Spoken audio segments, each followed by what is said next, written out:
Assalamualaikum warahmatullahi wabarakatuh. Selamat datang di channel Idam Edu.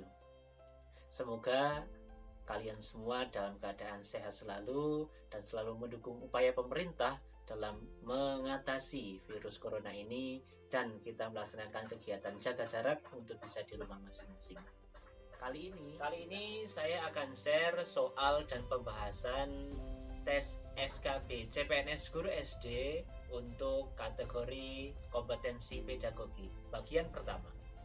Mari kita simak video yang berikut ini. Soal dan pembahasan tes SKB Guru SD kompetensi pedagogi bagian pertama. Kompetensi pedagogi adalah kompetensi yang harus dimiliki oleh seorang guru berkaitan dengan ilmu keguruan dan pendidikan. Sehingga seorang guru harus menguasai kompetensi ini. Kompetensi pedagogi menjadi bekal seorang guru mengetahui seluk-beluk bagaimana cara mendidik dan bagaimana cara mengemas sebuah pembelajaran menjadi pembelajaran yang efektif dan menyenangkan. Mari kita simak jenis-jenis atau bentuk-bentuk soal kompetensi pedagogi pada bagian pertama. Soal yang pertama. Dalam pembelajaran IPA, guru mengajak siswa untuk menyelidiki kehidupan kupu-kupu. Pembelajaran diawali dengan menyanyikan lagu kupu-kupu.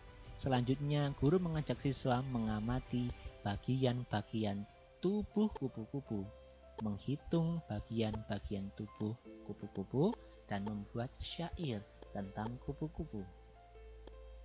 Dalam pembelajaran tersebut, guru berusaha mengaitkan mata pelajaran apa saja atau muatan pelajaran apa saja. Mari kita bahas dari yang pertama. Dalam pembelajaran IPA, tentunya IPA masuk. Kemudian ada pembelajaran apa kira-kira? Menyanyikan lagu. Iya, SPDP. Selanjutnya anak diajak untuk mengamati dan menghitung, berarti matematika, dan membuat syair, berarti bahasa Indonesia. Jadi jawabannya adalah A. SPDP, matematika, bahasa Indonesia, dan IPA. Untuk mempersiapkan siswa menjadi warga masyarakat yang partisipatif dalam menangani masalah sosial, maka pendekatan upaya pembiasaan yang paling tepat adalah kecuali. Pembiasaan yang tepat harusnya bersifat apa ya? Apakah A. kooperatif, B. inquiry atau inquiry, yang C. expository, atau D. bermain peran? Kira-kira untuk mempersiapkan warga masyarakat yang partisipatif, yaitu jawabannya adalah iya, bermain peran. Karena bermain peran pendekatan ini tidak cocok untuk digunakan pada pembelajaran yang menuntut anak untuk berpartisipasi aktif dalam menangani masalah sosial. Untuk yang nomor 3. Untuk memanfaatkan sekolah sebagai sumber belajar, guru dapat melakukan aktivitas pembelajaran yang sebagaimana berikut. Apakah A. mengadakan kegiatan pembelajaran di lapangan olahraga milik sekolah bersama masyarakat, atau B. menggunakan kelas sebagai tempat diskusi tentang kebersihan di sekolah, atau C. meminta siswa agar mengunjungi kantor kecamatan yang tidak jauh dari sekolah, atau D.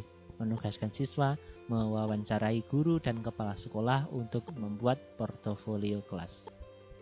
Dari soal dapat kita tarik kata kuncinya, yaitu memanfaatkan sekolah sebagai sumber belajar, bukan fasilitas lain. Jadi jawabannya yang tepat adalah iya, menggunakan kelas sebagai tempat diskusi tentang kebersihan di sekolah. Jawabannya adalah B.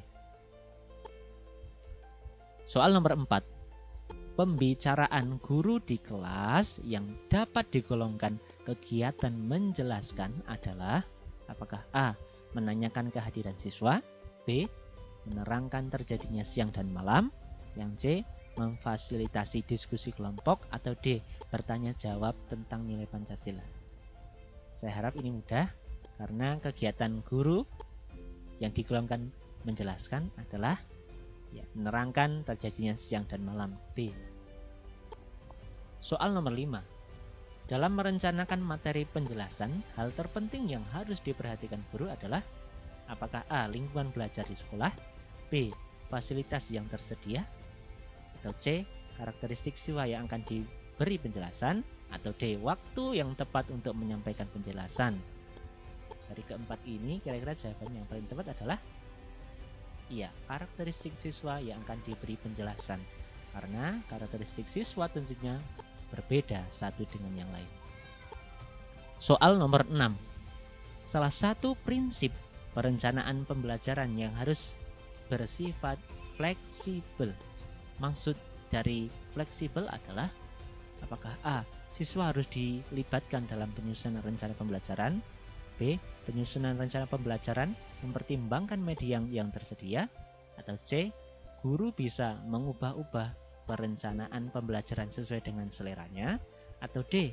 rencana pembelajaran tidak harus terperinci sehingga dapat disesuaikan dengan situasi pembelajaran. Iya, jawabannya adalah yang D.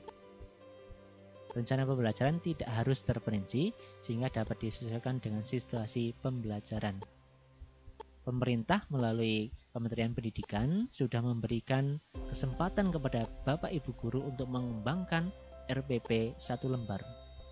Namun pada kenyataannya 1 lembar yang dimaksud ini bukan hanya sebatas hanya 1 lembar, tapi harus memiliki KD, kemudian ada juga langkah yang jelas, namun tidak terperinci sekali sehingga bisa sesuai dengan kegiatan-kegiatan guru atau bisa disesuaikan dengan situasi pembelajaran.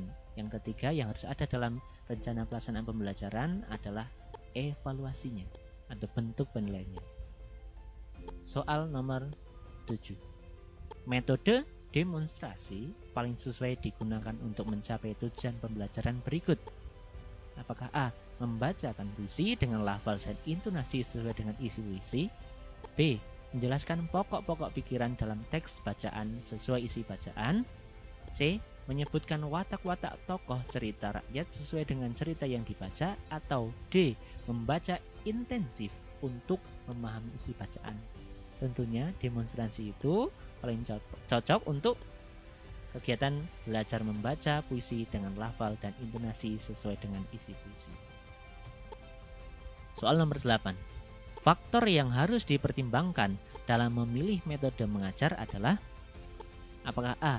tujuan pembelajaran, materi, siswa, dan alokasi waktu yang tersedia, atau B. tujuan pembelajaran, kegiatan belajar mengajar, isi pelajaran, dan evaluasi, C. tujuan pembelajaran dan media yang digunakan, atau D. tujuan pembelajaran, kegiatan belajar siswa, dan waktu. Tentunya jawabannya adalah A. tujuan pembelajaran, materi pelajaran, siswa, dan alokasi yang tersedia adalah faktor yang harus diperhatikan dalam memilih metode mengajar. Nomor 9. Berikut adalah prinsip utama belajar tematik kecuali, berarti yang bukan. Apakah A. menggunakan tema sebagai pusat pembelajaran, B. memanfaatkan beberapa bidang studi yang berpusat pada tema, C. non-integrasi bidang studi, atau D. kebermaknaan atau meaningful learning, pembelajaran yang bermakna. Tentunya jawabannya sudah jelas ya, non-integrasi bidang studi. Karena prinsip dari pembelajaran tematik adalah pembelajaran tentang terintegrasinya beberapa muatan pelajaran. Soal nomor 10.